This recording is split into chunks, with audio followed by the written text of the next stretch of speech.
Assalamualaikum warahmatullahi wabarakatuh. Sahabat, masih bersama saya Mr. Z bicara. Tentu saja bicara tentang kebenaran.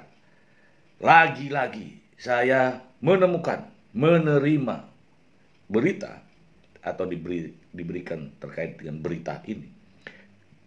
Lalu saya menyimaknya. Hal ini terkait dengan mafia hukum. Kalau dulu namanya mafia peradilan. Kali ini pernyataan ini keluar dari seorang pejabat negara, Menko Polhukam Mahfud MD. Apakah benar hukum di Indonesia seperti ini? Supaya tidak mengundang fitnah, kita langsung ke sumbernya. Pengadilan kalah negara. Kenapa? Ini kan belum didaftarkan ke kantor Pemda. Berarti memang belum punya pemerintah katanya. Hanya karena belum dibukukan. Ketika ditanya siapa yang buat itu, udah lengkap nih. Yang buat sertifikat pindah-pindah yang negara pindah ke orang-orang udah lengkap.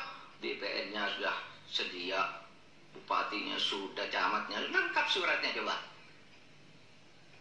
Nggak bisa diselesaikan sebentar itu.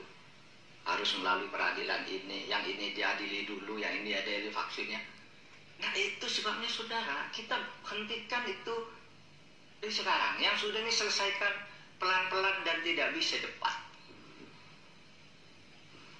Itu bagian dari proses yang saya sebut tadi, industri hukum. Nah, industri hukum melahirkan apa yang disebut mafia hukum. Industri hukum melahirkan mafia hukum.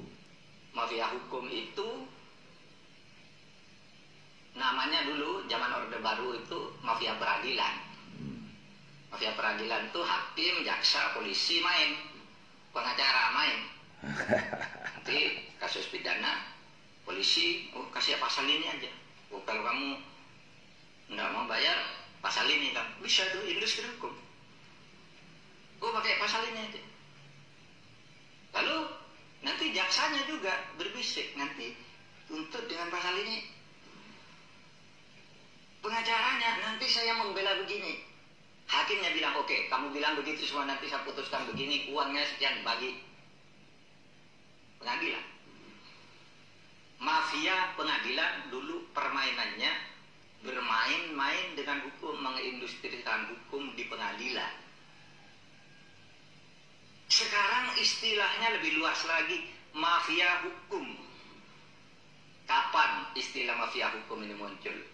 Istilah mafia hukum ini muncul ketika Presiden SBY secara resmi mengatakan saya tidak pakai istilah mafia pengadilan karena itu hanya di pengadilan. Padahal di luar pengadilan banyak nih hukum-hukum orang main. Ketika membentuk undang-undang, bayar. Itu mafia hukum juga. Sehingga banyak undang-undang yang dibatalkan oleh Mahkamah Konstitusi karena dulu mafia. Nah loh. Pelayanan birokrasi itu tidak pengadilan. Yang pungli-pungli itu yang kita bicarakan nih. Nah lu. Saudara. Itu banyak. Nah saudara, itu persoalan kita. Sehingga jangan campur aduk. Gitu. Kok ini pemerintah nih kok tolol. Kok baru. Nyala kok banyak yang begini lah, itu tumpukan dari masa lalu, Bu. Tumpukan dari masa lalu. Sama ketika saya bilang BLBI, ayo kita kejar sekarang. Wah, pemerintah ini tolol kok baru sekarang deh. Saya kan baru jadi menteri, saya bilang dulu mana tahu saya. Sekarang saya kejar. Itu kan tumpukan dulu. Dan itu dulu sebenarnya udah benar.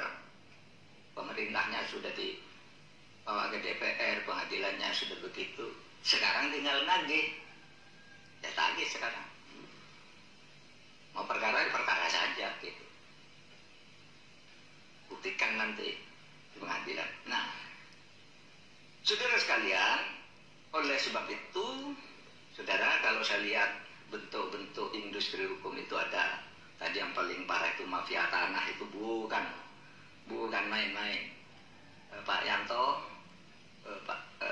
Pak Yanto ya, saya beberapa tahun yang lalu Bapak belum jadi pejabat di Kejaksaan Kejaksaan Agung. Ada orang di Bekasi, Pak, ngadu ke saya nih, bawa berkas tanah. Tanahnya dikuasai oleh pengembang, dia nggak pernah beli, nggak pernah jual. Nggak pernah jual. Lapor, itu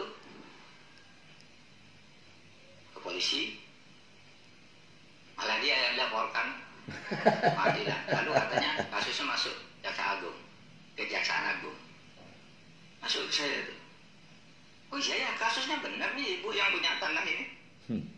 Bawa, udah saya bilang, saya utus teman lah ke Kejaksaan Agung, tolong ini tak.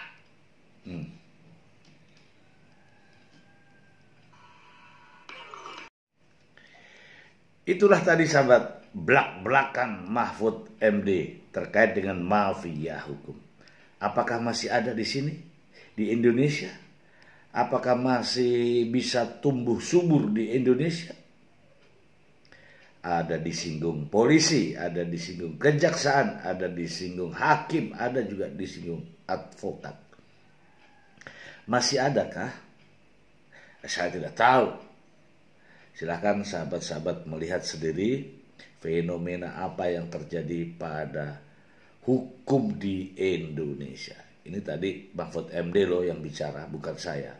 Jika Anda semua keberatan, datangin aja Mahfud MD yang membicarakan hal ini. Demikian sahabatku, semoga bisa menyentuh hati dan perasaan kalian semua. Terima kasih.